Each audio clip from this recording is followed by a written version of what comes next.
Баршаңызға сәлем. Бүгін сіздермен өзбек елінің ұлттық тағамы палауды жасайтын боламыз. Алдымен менің каналыма жазылып, мені қолдап кетулеріңізді сұранамын. Бірінші керек заттарымызды турап, дайындап алуға кірісеміз. 3 дана сәбізді ұзыншалап турап аласыздар.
Сәбізді турап болғаннан кейін бір дана қызанақты майда квадрат тәрізді турап аламыз.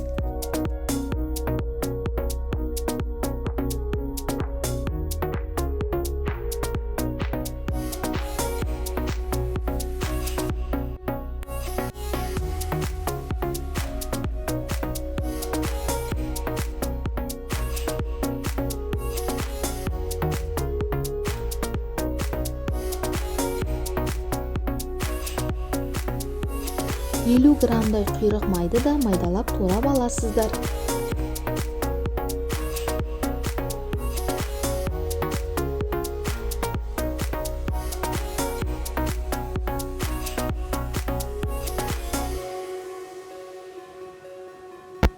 Қызып тұрған қазанға 2 ожау сұйық май құйып, майды жақсылап қыздырасыздар.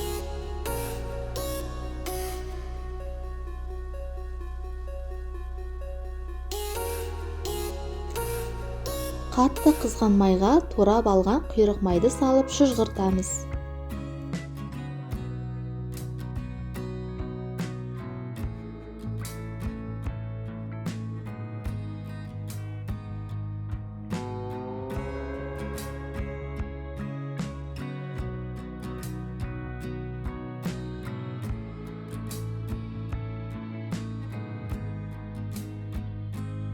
Шыжғырылып болғаннан кейін құйрық майды алып тастап, ірі туралған етпен жарты қазы салып, жақсылап қуырып аласыздар.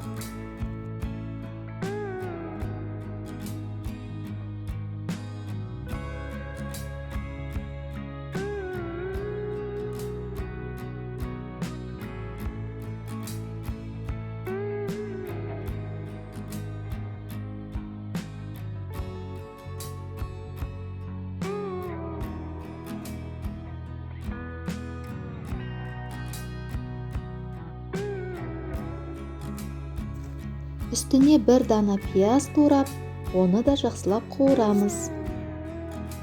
Жақсы қуырылған ет пен пияз палауымыздың түсін әдемі етеді.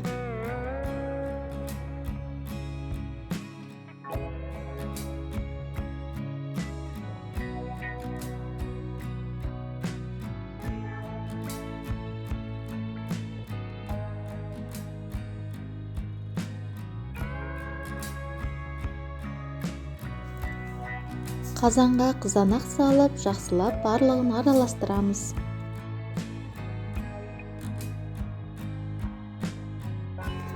Бес минуттан кейін туралған сәбіздерімізді саламыз.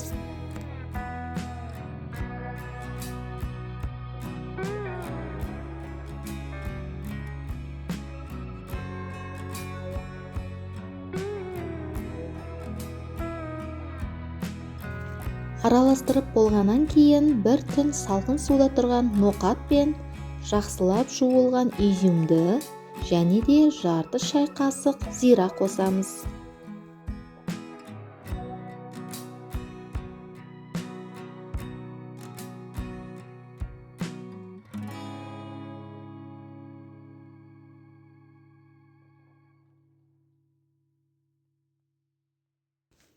Дәміне қарай паприка, қара бұрыш пен тұз саламыз.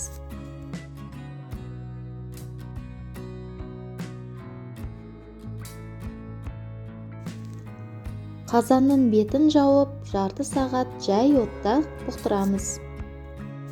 Сол уақыт аралығында күріштің суы мөлдір болғанша салқын суда жуасыздар. Жарты сағат өткен соң қайнаған суды құйып, түбі кесілген сарымсақ пен бір дана ащы қызыл бұрыш саламыз. 5 минуттан соң жуылған күрішті жақсылап салып, суы сіңіргенше қатты отқа қоямыз.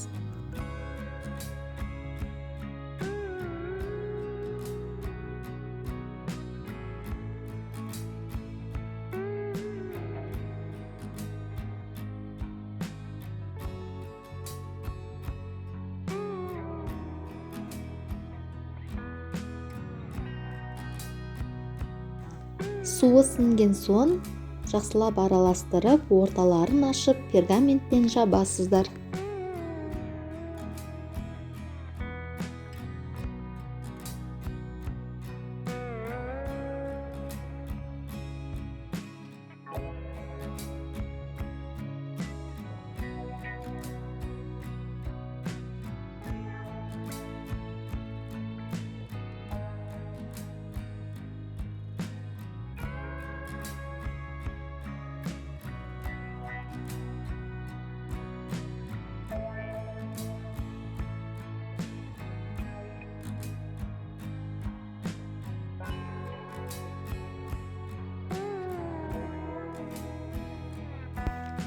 Астын жай отқа қойып, 1,5 сағат пісіріп алған жөн.